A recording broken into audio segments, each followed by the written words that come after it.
Hi, Grandma. Do you mind if I ask you a couple questions about the 1980 Grand Island tornadoes? Ooh, I'd love to answer them because your mother was the same age you are right now when that happened in 1980. What's your first question, Natalie? How did you know the tornado was coming? Like, was it the skies? How did you know? Okay, it was the skies. We had heard that Grand Island was probably in the line of tornado coming, but that's pretty common in Grand Island, so some of us didn't really pay that much attention to it. The skies did get really dark, and sometimes they say if there's white around the edge and there's dark on top, that you're probably really close to it, maybe even under it. And so we did see some of that when right before it turned dark, because this happened at nighttime, so you couldn't see them.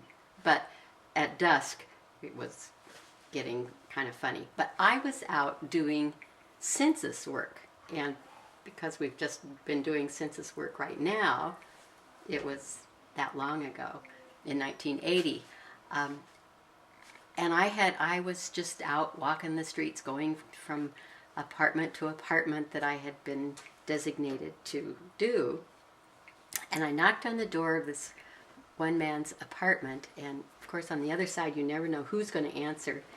And this man opened the door, and the first thing he said to me was, "What are you doing here?" And I kind of took me back, and I said, well, I'm taking the United States Census. And he said, "No, I don't mean that. I mean, what are you doing here? You should be home. Don't you know about those tornadoes that are coming right at Grand Island?" And I thought, oh, that's why the sky is just getting really dark. So I did go home then. And my husband was, and my family, your mother, was very glad to see me because they didn't know where I was. We didn't have cell phones then. All right. Tell me another question. What was the damage done after the tornadoes passed? Okay. You know, we lived in a part of Grand Island that was, I'm going to call it the center, because there were 7 tornadoes, they said, above us. And as it hit Grand Island, it just kind of did a circle. And we happened to live kind of in the center of that. And so they didn't come down onto our area of town. And, but we were in the basement, of course, and feeling all this pressure that they say that you feel, this vacuum. But when it passed, we thought, whew, it's over. And we could hear some sirens, but it was just still, and so we went to bed that night, thinking, well, our house hadn't been damaged. And about, must have been about 1 o'clock in the morning, our phone rang, and it was our friend, Mrs. Nannon, and she wanted to know if we could get a hold of her husband, who was in Lincoln, that she was across the street at a neighbor's house, and that was the only phone that they could find that was still working, that her house had been damaged by the tornado. And so we said, well, we'll see if we can reach him. Our phone was working fine. And so we did, and he said that he had heard that there was a problem there, so he was going to be on his way home. We went back to sleep. And the next morning we got up really early. We could hear sirens, and there were a lot of debris in our yard, and we had a broken window, and we had some shingles off of our roof, but that didn't seem to be too bad. So your grandpa, my husband, put together some boards, thinking, well, we'll go over to the Nannons and put up a board over their window or something. Well, we got in the car and started over there, and all of a sudden we could see like there had been a war. There, you could not recognize the streets. Trees were down.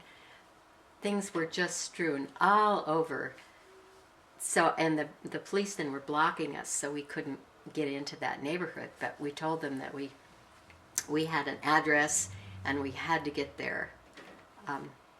And so they did let us in, and we tried to find our way through to their house. But street signs were down, so there was not the usual recognition to see where you might be. And when we got there, we thought, here's this one little board, and there was hardly a house standing. We went around the back, and as we walked in the kitchen, what had been the kitchen, we looked up, and there was the sky. The refrigerator was laying on the floor. There was food everywhere. So that was just a part of the house. But she was all by herself because her husband was in Lincoln, and her family, her 2 children were also there.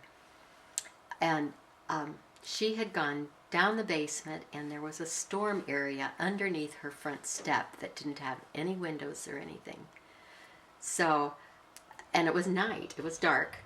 So when she realized that it was over and could come out, she could hardly get up her basement stairs, and that was her house, and she knew that, she could see stars above her, and that her roof was gone. That was just our personal experience of one person, but an awful lot of Grand Island was that way, and even worse. So that's the damage that we saw right away. How close were you to the main Bismarck Road area? We weren't that far from it, but it was so damaged that you could hardly get through that street.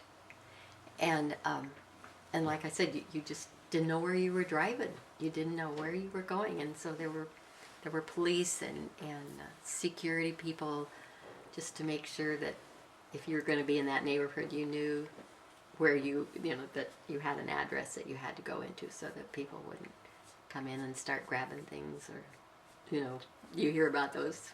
So. But yes, that part of Grand Island was just unrecognizable, and the only thing that we could compare it to were pictures that we had seen on television of war zones, and it literally looked like a war zone. Trees were stripped; they were just sticks. It was just unreal. So how scary was it in a level of 1 to 5 for you? For us, it was the scariest part for us personally was when we were in our basement, and we did have all of our children with us, so that we knew that was safe. But there was so much pressure on our ears and in our heads that we knew something horrible was going on out there. It just felt that way. But then when our house was not damaged, we didn't think, then it wasn't that scary. We went up and went to bed. But for my friend that I was sharing that with you, being alone in this little area under her step, she'd gone down the basement, and they had this, it would almost be like a little cellar or unit, that storage place. She got in there, and she was so frightened she didn't think she'd probably ever be able to get out, because she could hear all the crashing and stuff going on in her house. So there's story after story of people like that who it must have just been so frightening for them. Yeah, so what was the weather like before and after the tornadoes had passed?